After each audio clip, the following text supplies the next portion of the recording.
Alors je voudrais vous donner, subhanallah, j'ai tellement de références à vous donner sur ce tahrif al-Qur'an, sur la modification du Coran selon ceux qui se disent musulmans.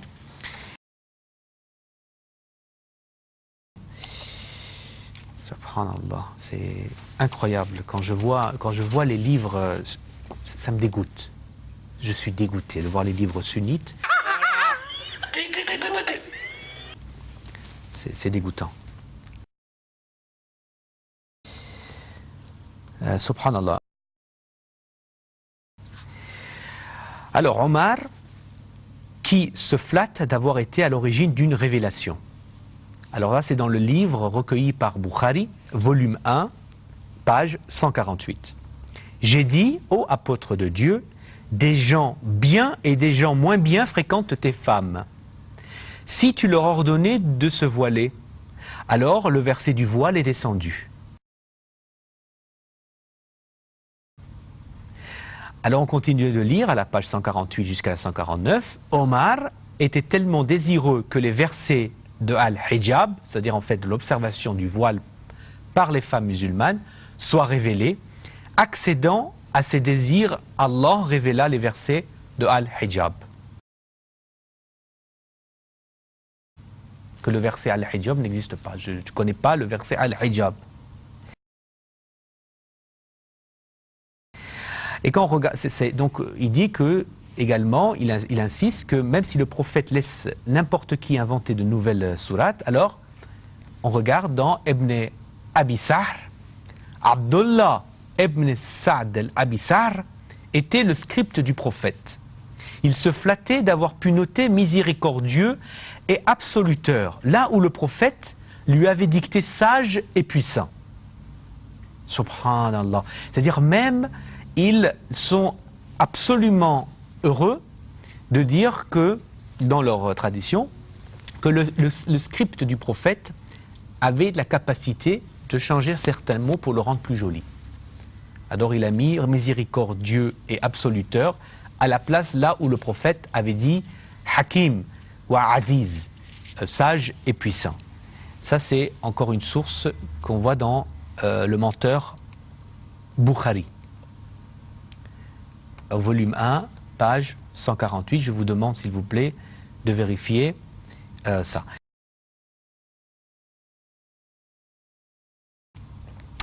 Alors il y a les Bakri, les Mukhalifin croient à un Coran qui s'appelle le Coran de Abi ibn Ka'b et qui dit que les sourates étaient différentes, c'est-à-dire l'ordre des sourates ont changé.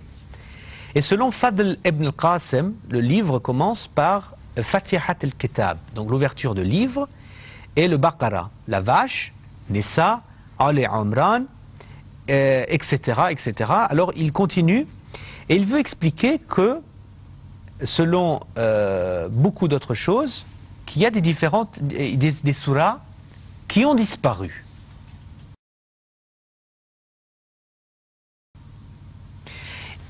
Parce qu'il y a des Corans différents.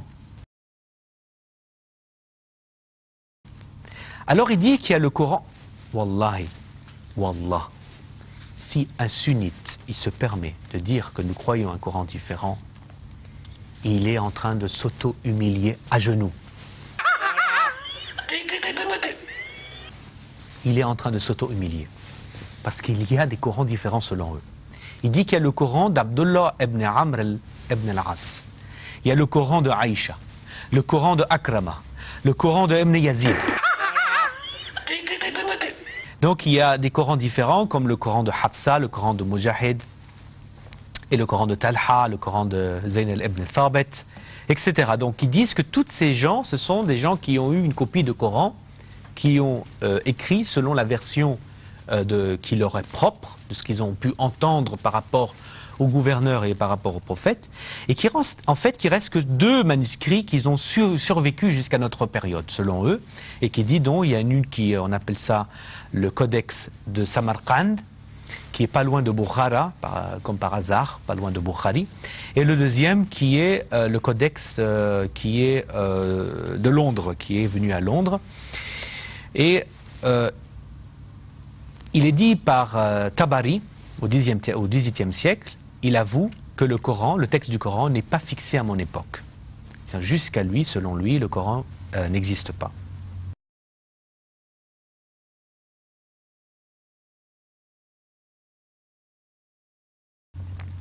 Alors, selon As-Suyuti, Ibn Omar al-Khattab a dit que dans le Suyuti, dans Itqan, encore, je vous demande de lire Itqan, la partie 3, page 72, il est dit que personne d'entre vous ne dise qu'il a acquis le Coran entier.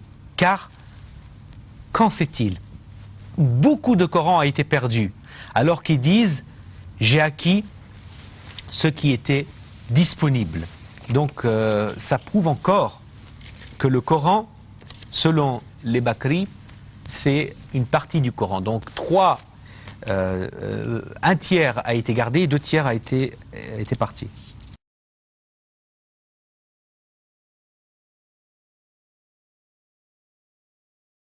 Donc on parle de là, selon eux, que selon Omar et Abu Bakr, il y a eu un changement dans le verset et dans la sunna, l'application de la sunna à l'époque.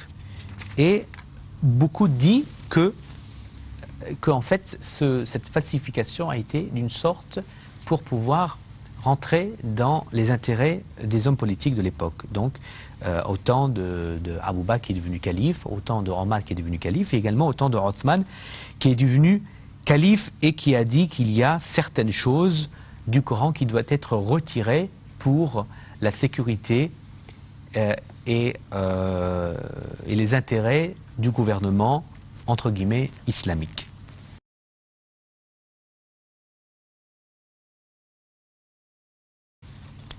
Ceci, c'est encore marqué dans le Suyuti.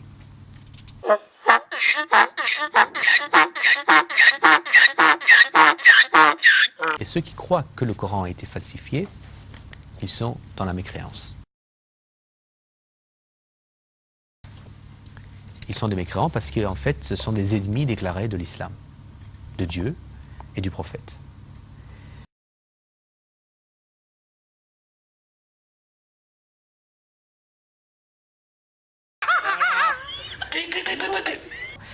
S'il vous plaît, il y a le livre de Itqan d'Al-Suyuti. Si, Inch'Allah, vous pouvez avoir le volume 2 ou volume 3 et lire comment la Bakri croit à leur falsification.